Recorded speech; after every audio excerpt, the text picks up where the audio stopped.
Hello student, welcome back to competitive guider में आप सभी का स्वागत है। आज के इस वीडियो में हम लोग बात करेंगे क्लास 10th का जियोग्राफी चैप्टर नंबर 6 विनिर्माण उद्योग। इसका हम लोग संपूर्ण क्वेश्चन आंसर देखने वाले हैं जो फुल्ली एनसीईआरटी बेस्ड क्वेश्चन है।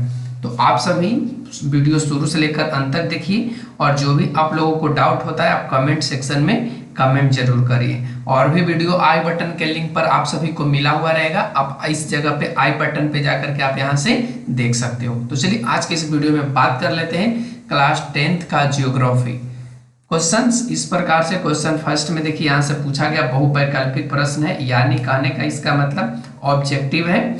ऑब्जेक्टिव फर्स्ट क्वेश्चन में कहा है कि निम्न में से कौन सा उद्योग चूना पत्थर को कच्चे माल के रूप में प्रयुक्त करता है। बताना है कि कौन सा जो उद्योग है वो चूना पत्थर को कच्चे माल के रूप में प्रयुक्त करता है। क्या एल्युमिनियम है, सीमेंट है, प्लास्टिक है या मोटर गाड़ी है। तो जो चूना पत्थर को कच्चे माल के रूप में प्रयुक्त करता है वो आपका सीमेंट होता है। तो कौन सा सही हो जाएगा, ऑप्शन बी। चलते हैं नेक्स्ट क्वेश्चन।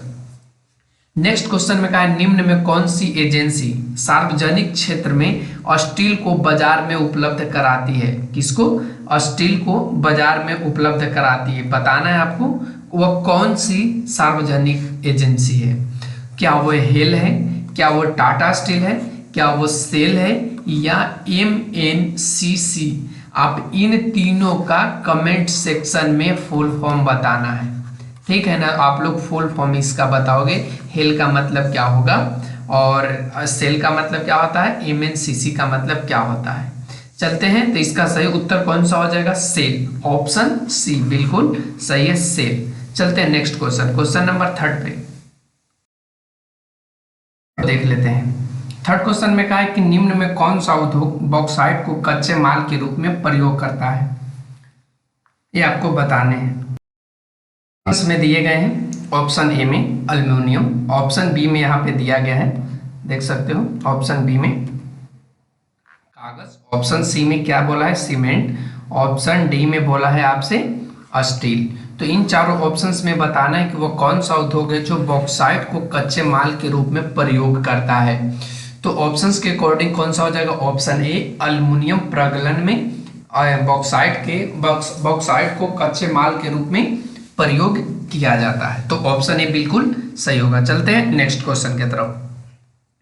क्वेश्चन नंबर 4 में कहा है कि निम्न में कौन सा वो उद्योग है जो दूरभाषा, कंप्यूटर आदि षड्यंत्र निर्मित करते हैं। वह कौन सा उद्योग है जो दूरभाषा, कंप्यूटर या जो भी इलेक्ट्रॉनिक सामान होते हैं उनको निर्मित करते हैं, वो कौन सा है। ऑप्शन ए में क्या वो स्टील है, क्या वो इलेक्ट्रॉनिक है, क्या वह एल्युमिनियम प्रगलन है या सूचना प्रौद्योगिकी है। तो स्टील है, जाहिर सी बात है कि यह स्टील वाले कार्य करेंगे। तो यहाँ पे इलेक्ट्रॉनिक का कोई भी सामान यहाँ पे तो निर्मित होगा ही नहीं। अगर हम लोग एल्युमिनियम प्रगलन की बात करें तो इसमें बॉक्साइट अभी हम लोगों ने देखा था, और बाकी ये सूचना और प्रौद्योगिकी जो है वह क्या करता है, इधर से उधर इंफॉर्मेशन को भेजता है। तो यहाँ पे ऑप्शन कौन सा हो जाएगा, ऑप्शन बी यानी इलेक्ट्रॉनिक। चलते हैं question number next. Question number next में कहा है कि निम्नलिखित प्रश्नों के उत्तर आपको 30 शब्दों में देना है।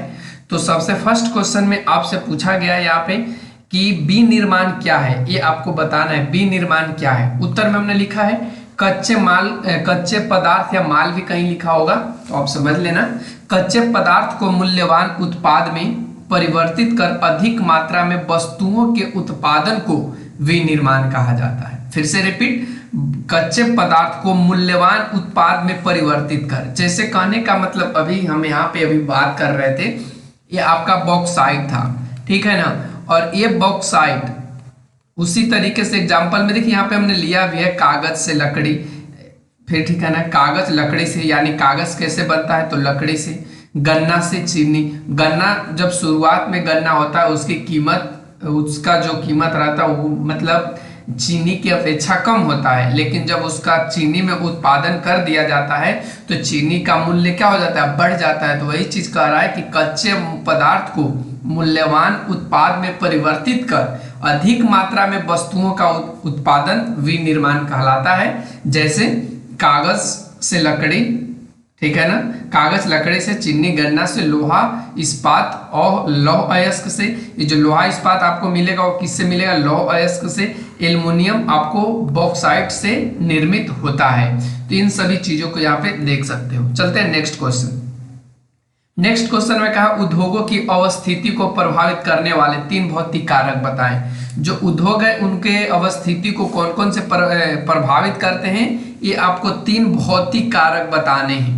ऑप्शन तो हमने यहाँ पे उत्तर में लिखा है कि उद्योगों की अवस्थिति को प्रभावित करने वाले 3 भौतिक कारक निम्न हैं। फर्स्ट में कच्चे माल की उपलब्धता, कच्चे माल की उपलब्धता फर्स्ट, सेकंड में पूंजी की उपलब्धता और थर्ड में श्रमिक की उपलब्धता।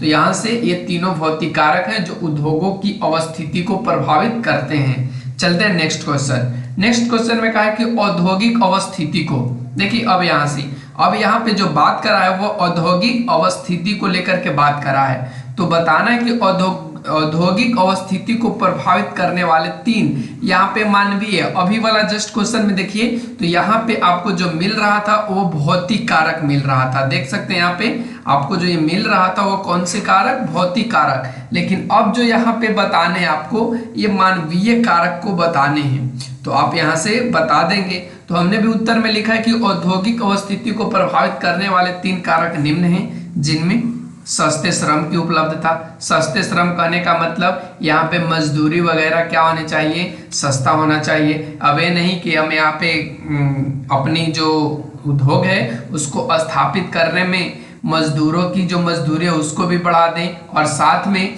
यहाँ पे हमको उतना फायदा ना हो, तो इस उद्योग को करने से कोई लाभ नहीं होगा।